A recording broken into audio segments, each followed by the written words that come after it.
राधे कृष्णा आप सभी को। नवरात्रि के 9 दिनों में माँ दुर्गा के 9 रूपों की पूजा की जाती है। इस नवरात्रि में आपको माता के उन 9 रूपों की कहानियाँ सुनाऊंगी, जिसमें आज पहले दिन माँ शैलपुत्री की कहानी सुनाने जा रही हूँ। जय माता दी। नवरात्र के 9 दिन भक्ति और साधना के लिए बहुत पवित्र माने गए हैं। इसके पहले दिन शैलपुत्री की पूजा की जाती है। शैलपुत्री हिमालय की पुत्री हैं। हिमालय पर्वतों का राजा है। वह अडिग है, उसे कोई हिला नहीं सकता। जब हम भक्ति का रास्ता चुनते हैं तो हमारे मन में भी भगवान के लिए इसी तरह का अडिग विश्वास होना चाहिए, तभी हम अपने लक्ष्य तक पहुंच सकते हैं। यही कारण है कि नवरात्र के पहले दिन शैलपुत्री की पूजा की जाती है।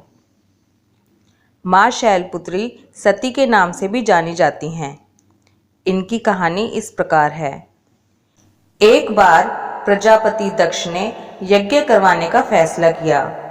इसके लिए उन्होंने सभी देवी देवताओं को निमंत्रण भेज दिया, लेकिन भगवान शिव को नहीं भेजा। देवी सती भली भांति जानती थी कि उनके पास निमंत्रण आएगा, लेकिन ऐसा नहीं हुआ, तो उस यज्ञ में जाने के लिए बेचैन थी। लेकिन भगवान शिव ने उनसे मना कर दिया। उन्होंने कहा कि यज्ञ में जाने के लिए उनके पास कोई भी निमंत्रण नहीं आया है और इसलिए वहां जाना उचित नहीं है। सती नहीं मानी और बार बार यज्ञ में जाने का आग्रह करती रही। सती के ना मानने की वजह से शिव को उनकी बात माननी पड़ी और उन्होंने माता सती को अनुमति दे दी।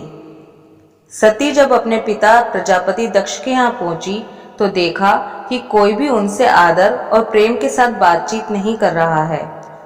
सारे लोग मुंह फेरे हुए हैं और सिर्फ उनकी माता ने उन्हें स्नेह से गले लगाया। उनकी बाकी बहनें उनका उपहास उड़ा रही थी और सती के पति भगवान शिव को भी तिरस्कृत कर रही थी। स्वयं दक्ष ने भी अपमान करने का मौका नहीं छोड़ा। ऐसा व्यवहार देख सती बहुत दुखी हो गई। अपना और अपने पति का अपमान उनसे सहन नहीं हुआ और फिर अगले ही पल उन्होंने वो कदम उठाया जिसकी कल्पना स्वयं दक्ष ने भी नहीं की थी। सती ने उसी यज्ञ की अग्नि में खुद को स्वाहा कर अपने प्राण त्याग दिए। भगवान शिव को जैसे ही इसके बारे में पता चला तो वो दुखी हो गए। दुख और गुस्से की ज्वाला में जलते हुए शिव ने उस यज्ञ को ध्वस्त कर दिया।